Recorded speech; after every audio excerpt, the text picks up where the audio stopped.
Assalamualaikum everyone. Hope you are doing well. In this video we will discuss about macromegaly. So let's start our topic. देखिए ये brain में क्या है, hypothalamus है और hypothalamus के साथ क्या कनेक्ट होता है, पिट्यूटरी ग्लैंड। ये क्या है, ये पिट्यूटरी ग्लैंड है, इंटीरियर पिट्यूटरी है ये वाला, और ये है पोस्टीरियर पिट्यूटरी। ठीक है, अब देखें हाइपोथैलेमस से ग्रोथ हार्मोन रिलीजिंग हार्मोन जो होता है ये रिलीज होता है और ये जाके एक्ट करता है इंटीरियर पिट्यूटरी पे, और इंटीरियर पिट्यूटरी से फिर क्या रिलीज होता है, ग्रोथ हार्मोन। अब ये जो ग्रोथ हार्मोन होता है ये लिवर के पास जाता है, लिवर के पास, ठीक है, लिवर के पास जाता है, लिवर के पास इसके रिसेप्टर्स होते हैं और उनके ऊपर जाके एक्ट करता है और लिवर फिर रिलीज करता है इंसुलिन लाइक ग्रोथ फैक्टर 1। ठीक है, और ये आगे जाके एक्ट करता है बोन के ऊपर और आर्गन के ऊपर और उनकी जो है वो डेवलपमेंट करवाता है। ये कल फिजियो में हम कर लिया हमने सारा। ठीक है, अभी देखें, अभी जो हम पढ़ेंगे एक्रोमेगाली। अब एक्रोमेगाली में क्या होता है, देखें एक्रोमेगाली में इशू क्या होता है कि यहाँ अगर फॉर एग्जांपल किसी को पिट्यूटरी ग्लैंड का, देखें ये पिट्यूटरी ग्लैंड का उसको ट्यूमर बन गया, एडिनोमा है। ठीक है, एडिनोमा, इंटीरियर पिट्यूटरी एडिनोमा है, और ये जो एडिनोमा है ये क्या कर रहा है, ये जो है ग्रोथ हार्मोन की प्रोडक्शन बहुत ज़्यादा करवा रहा है, बहुत ज़्यादा ग्रोथ हार्मोन की प्रोडक्शन करवा रहा है। इसे हम कहते हैं जो है ना हमारे पास पिट्यूटरी एडिनोमा ये वाला जो है, ठीक है, इसको हम कहते हैं ग्रोथ हार्मोन सेक्रेटिंग एडिनोमा। ठीक है, growth hormone secreting pituitary adenoma. Okay, adenoma.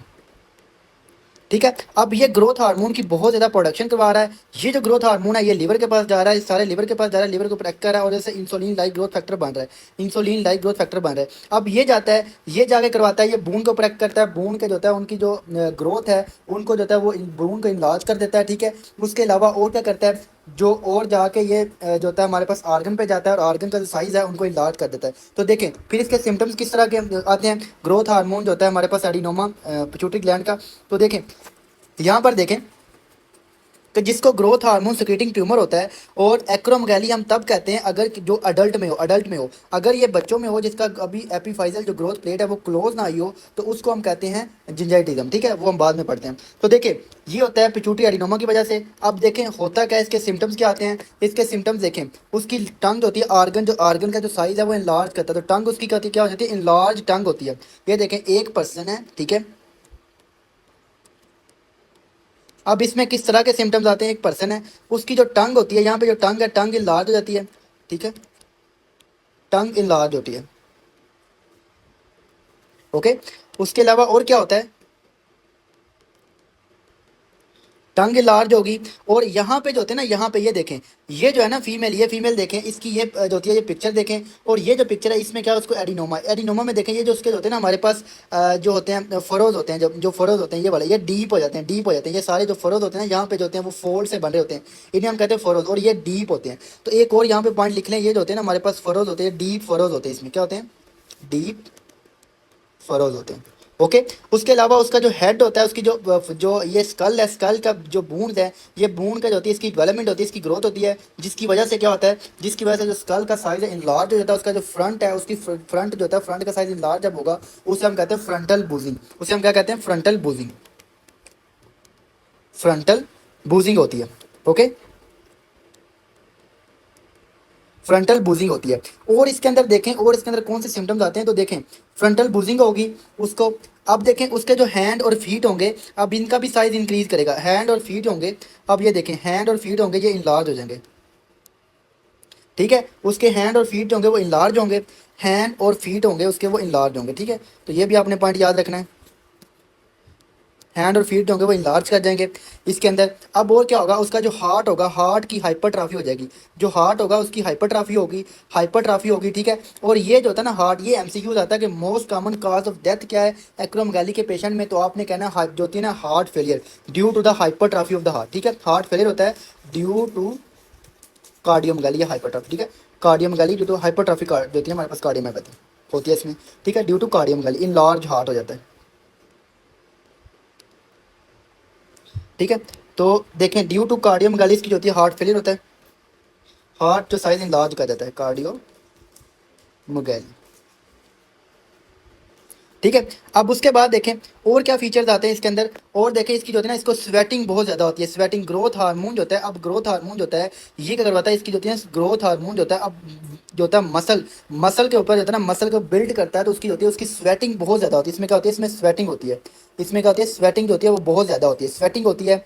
अब और क्या सिम्टम्स आते हैं, और सिम्टम्स देखें इसके अंदर, स्वेटिंग होगी और इसकी वॉइस होगी वो डीप होगी, डीप वॉइस होगी, डीप वॉइस होगी। अब डीप वॉइस क्यों होती है, इसका जो होता है ना, डीप वॉइस की रीज़न क्या होती है, तो वो ये होती है, जो वोकल कॉर्ड होता है ना, वोकल कॉर्ड, वोकल कॉर्ड जो होता है, वोकल कॉर्ड, वो जो होता है ना, उसकी जो होती है वो थिकनिंग हो जाती है, वोकल कॉर्ड थिकनिंग हो जाती है। ठीक है, वोकल कॉर्ड जो होता है उसकी जो होती है वो थिकनिंग हो जाती है। और उसके अलावा जो होते हैं इनलार्ज हो जाते हैं साइनस, इनलार्ज साइनसेस। जब इनलार्ज साइनसेस और वोकल कॉर्ड की थिकनिंग होती है, तो फिर क्या होता है, फिर उसको जो होती है वॉइस उसकी होती है वो डीप हो जाती है, डीप वॉइस होती है। ठीक है, उसके अलावा और फीचर क्या देखें, और फीचर देखें इसके अंदर क्या होते हैं। अब उसका जो है ना ग्लूकोज इंटॉलरेंस होता है, और क्या होता है, ग्लूकोज, ग्लूकोज इंटॉलरेंस होता है। अब ग्लूकोज इंटॉलरेंस क्यों होता है, ये इंसुलिन जो हमारे पास ग्रोथ फैक्टर होता है ना, ग्रोथ फैक्टर, ये इंसुलिन जो रिसेप्टर होते हैं, फॉर एग्जांपल सेल है और सेल के ऊपर इंसुलिन के रिसेप्टर्स होते हैं, ये रिसेप्टर को जाकर ये रिसेप्टर को जो होता है इनहिबिट करता है, जैसे इंसुलिन की रेजिस्टेंस बढ़ जाती है। और अब क्या होता है, अब जो होगा ग्लूकोज जो होगा वो ग्लूट फोर होकर पुट नहीं करवाएगा, क्योंकि इंसुलिन एक्ट ही नहीं करती सेल के ऊपर, और ग्लूकोज ग्लूट जो फोर होंगे वो पुट नहीं होंगे, तो ग्लूकोज की सेल में रीअब्जॉर्प्शन नहीं होगी, तो रीअब्जॉर्प्शन नहीं होगी तो ये ब्लड के अंदर ग्लूकोज का लेवल जो होगा वो ज़्यादा हो जाएगा, ब्लड के अंदर ग्लूकोज का लेवल ज़्यादा हो जाएगा। ठीक है, ब्लड में जो ग्लूकोज होगी वो ज़्यादा होगी। ठीक है, तो ये पॉइंट आपने याद रखना है। ठीक है, तो ये थे इसके जो हैं वो फीचर। अब देखें, अब इसको एक बार हम बुक से रीड करते हैं।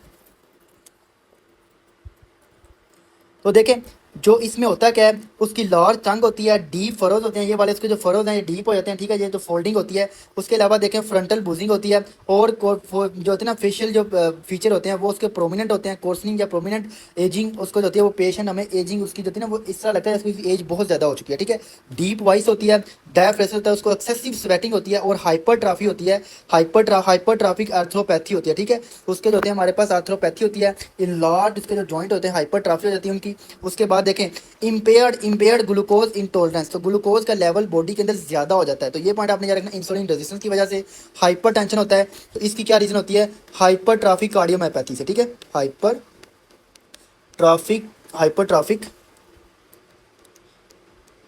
कार्डियोमायोपैथी की वजह से उसका जो है हाइपरटेंशन होगी, तो जब हार्ट के जो कि हार्ट की जो मायोकार्डियम होगी वो जो उसकी जो कि हाइपरट्राफी हो जाएगी, तो वो स्ट्रॉन्गली कॉन्ट्रैक्ट करेगा हार्ट। जब स्ट्रॉन्गली कॉन्ट्रैक्ट करेगा तो वो प्रेशर से ब्लड आगे जाएगा, जिसकी वजह से क्या हो जाएगा, हाइपरटेंशन, सिस्टोलिक हाइपरटेंशन होगा। ओके, उसके बाद ये देखें लेफ्ट वेंट्रिकुलर हाइपरट्राफी हो रही है, फिर उसके बाद होगा जिसको हार्ट फेलियर होगा, हार्ट फेलियर होगा। ठीक है, हार्ट फेलियर होगा, और ये most common cause of death होती है हार्ट फेलियर उसकी, तो ये मैंने आपको बता दिया। अब देखें इसका डायग्नोज कैसे करते हैं, तो इसका डायग्नोज देखें, इसका डायग्नोज करने के लिए हम क्या करते हैं, हम जो बेस्ट इनिशियल टेस्ट होता है वो हमारे पास इंसुलिन लाइक ग्रोथ फैक्टर होता है, तो हमने जो होता है ये हम देखते हैं, तो ये सीरम के अंदर ज़्यादा होता है, एक तो ये टेस्ट हो गया हमारे पास। डायग्नोज किस तरह बनाते हैं, इंसुलिन लाइक ग्रोथ फैक्टर होता है 1, इसका लेवल जो होता है वो इंक्रीज़ किया होता है सीरम के अंदर।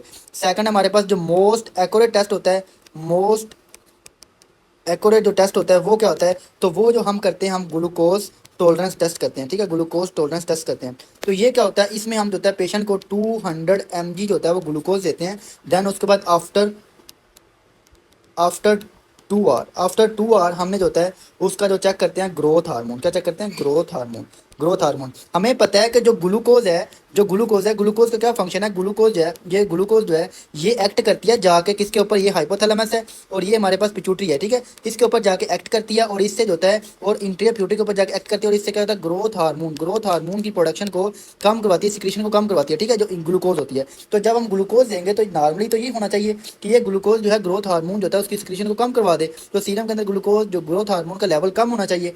बट जब हम ग्लूकोज देने के बाद इसका लेवल चेक करेंगे आफ्टर 2 आवर, तो इसका लेवल जो होगा वो डिक्रीज नहीं होगा, तो हम कहेंगे इसको जो है एडिनोमा है, जिसकी वजह से एडिनोमा जो है वो अनरिस्पॉन्सिव है, तो वो जो होगा वो इनहिबिट नहीं कर रहा ग्लूकोज जो होता है, वो अमाउंट जो होता है उसको ओरली देने से भी उसका जो होता है वो ग्रोथ हार्मोन का लेवल जो है बॉडी में कम नहीं हो रहा। तो ये होता है ग्लूकोज टॉलरेंस टेस्ट होता है, इसके अंदर इम्पेयर्ड होता है, इम्पेयर्ड ग्लूकोज टॉलरेंस टेस्ट होता है, जिसमें हम ग्रोथ हार्मोन चेक करेंगे ग्लूकोज देने के बाद, तो वो जो होगा उसका लेवल इंक्रीज होगा। ठीक है, वो डिक्रीज नहीं होगा।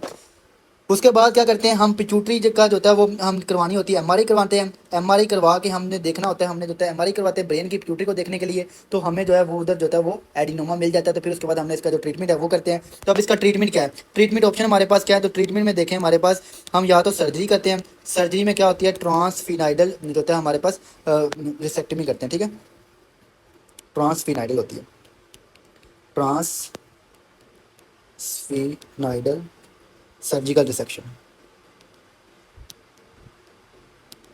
ठीक है। ट्रांसफिनाइडल सर्जिकल रिसेक्शन होती है। अगर ये जो होता है हमारे पास फेल हो जाए, ट्रांसफिनाइडल सर्जिकल रिसेक्शन फेल हो जाए, या ये हो कि इसको हम कर ना सकें, ठीक है, कोई रीज़न से, तो फिर हम जो होती है वो ड्रग देते हैं, मेडिकल ट्रीटमेंट करते हैं। तो मेडिकल ट्रीटमेंट में स्मैटो, मैंने आपको कल बताया था, फिजियो की वीडियो आपने लाजमी देखनी है, कि हम जो स्मैटोस्टैटिन का एनालॉग है वो भी इसका इनहिबिटर है, तो वो हम देते हैं ऑक्ट्रियोटाइड,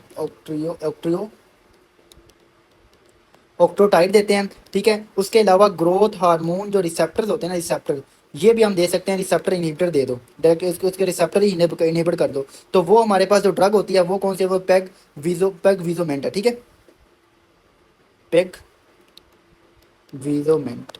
ओके, तो ये है हमारे पास। यहाँ हम जो होता है डोपामीन का एगोनिस्ट दें, डोपामीन डोपामीन एगोनिस्ट। अब ये जो डोपामीन एगोनिस्ट है ये क्या करती है, ये जो डोपामीन होती है ये जाती है, ये देखें, ये है हमारे पास हाइपोथैलेमस, ये डोपामीन जो होती है ये पिट्यूटरी ग्लैंड है, और ये डोपामीन जाके एक्ट करती है इंटीरियर पिट्यूटरी के ऊपर, और इधर से जो ग्रोथ हार्मोन है इसकी प्रोडक्शन को, सिक्रीशन को जो है वो कम करवा देती है, ठीक है। तो ये था हमारे पास इसका जो होता है वो ट्रीटमेंट में देख लें, ट्रांसफिनाइडल सर्जरी करते हैं, या हम जो होता है अगर medical treatment, surgical treatment fail हो जाए तो मेडिकल ट्रीटमेंट देंगे, ठीक है। तो हम मेडिकल ट्रीटमेंट में क्या देते हैं, ऑक्टोटाइड देते हैं, स्मैटोस्टैटिन जो होता है उसका एनालॉग है, जहाँ ग्रोथ हार्मोन रिसेप्टर जो होता है वो इसका जो होता है वो एंटागनिस्ट देते हैं, एंटागोनिस्ट। तो ये क्या है, ये हमारे पास जो है पिग विजोमेंट है। उसके अलावा डोपामिन एगोनिस्ट दे सकते हैं, जिसमें हमारे पास कौन सी ड्रग है, कैबरगुलिन, ठीक है, कैबरगुलिन। तो ये था हमारे पास एक्रोमोगैली। अब देखें, अब कुछ इसके अंदर चिल्ड्रन में देखें, अगर चिल्ड्रन है, ये देखें, मैं आपको पहले बता दूं कि ये अगर फॉर एग्जांपल एक बून है, ये बून है, ठीक है। ये जो बोन होती है ना, ये जो पार्ट उसका सबसे ऊपर वाला पार्ट यहाँ पे होता है, ये वाला इसका जो होता है, ठीक है, इसे हम कहते हैं हमारे पास एपीफाइजल, ठीक है। ये एपीफाइजल प्लेट होती है, ये हमारे पास, सॉरी, एपीफाइजल होती है ये वाली। ये हमारे पास एपीफाइजल होती है, एपीफाइजस। और ये क्या होती है, ये हमारे पास मेटाफाइजस होती है, ये वाली, ठीक है, मेटाफाइजस, ठीक है। और ये जो होती है ना हमारे पास, ये वाली जो सेंटर वाला पार्ट होता है, इसे कहते हैं डायाफेसिस, डायाफेसिस, ठीक है, डायाफेसिस। अब ये जो होती है ना, यहाँ पे एपीफेसिस और मेटाफेसिस के दरमियान में एक प्लेट होती है, जिसे हम कहते हैं एपीफेजल प्लेट। अगर तो एपीफेजल प्लेट क्लोज, ये हमारे पास प्यूबर्टी में क्लोज होती है, ठीक है। अगर एपीफेजल प्लेट क्लोज होने के बाद जो है उसको जो होती है वो जो होता है वो ग्रोथ हार्मोन का लेवल बढ़ता है पिट्यूटरी एडिनोमा की वजह से, तो फिर जो होगा हम उसे कहेंगे उसे क्या कहेंगे, एक्रोमोगैली। अगर ये क्लोज नहीं हुई और फिर उस क्लोज होने से पहले जो होता है वो ग्रोथ हार्मोन का लेवल बढ़ जाता है इंटीरियर पिट्यूटरी, कोई भी रीजन हो सकती है उसमें, पिट्यूटरी एडिनोमा है फॉर एग्जांपल, तो फिर उसमें हम कहेंगे जिंजाइटिज्म। और ये मोस्टली बच्चों में होती है, क्योंकि बच्चों में ग्रोथ प्लेट अभी क्लोज नहीं होती, जिंजाइटिज्म होती है। अब बच्चों में जब जिंजाइटिज्म होगी तो अब उसमें क्या होगा, उसमें जो बड़ों में, आपने एक डिफरेंशियल पॉइंट याद रखना है, बड़ों में जो होगा, अब ये तो प्लेट क्लोज होगी, तो बड़ों में जो होगा लेंथ इस तरह इंक्रीज नहीं करती बून की, बड़ों में जो लेंथ इंक्रीज करती है बून की वो होती है वो इस तरह इंक्रीज करती है, ठीक है। लेटरल बून का जो साइज होता है वो इंक्रीज करता है इस तरह, ठीक है, इस तरह। लेकिन जो बच्चों में है, तो ये देखें, ये एक बून है, ठीक है, बच्चों के अंदर जो बून है, ये प्लेट अभी क्लोज नहीं हुई, तो बच्चों के अंदर जो लेंथ होती है वो इस तरह इंक्रीज करती है, इस तरह इंक्रीज करती है। तो फिर क्या होगा, अब देखें, जब लेंथ इस तरह इंक्रीज कर रही है, तो अब बच्चों के अंदर कौन से सिम्टम्स आएंगे, उनका बॉडी का साइज इंक्रीज करेगा, इंक्रीज बॉडी साइज, वो टाल होंगे, बॉडी साइज इंक्रीज किया होगा। उनके जो हैंड और फीट होंगे लॉन्ग, उनके जो होंगे हैंड और फीट होंगे, ठीक है, लॉन्ग हैंड और फीट होंगे। और ये जो होगा बिफोर क्लोजर ऑफ एपीफाइज प्लेट, जिसे हम कहते हैं जिंजाइटिज्म, ठीक है। तो ये पॉइंट आपने याद रखने हैं। ओके, तो ये था हमारे पास जो है एक्रोमोगैली और जिंजाइटिज्म। बाकी जो है हम नेक्स्ट वीडियो में करते हैं।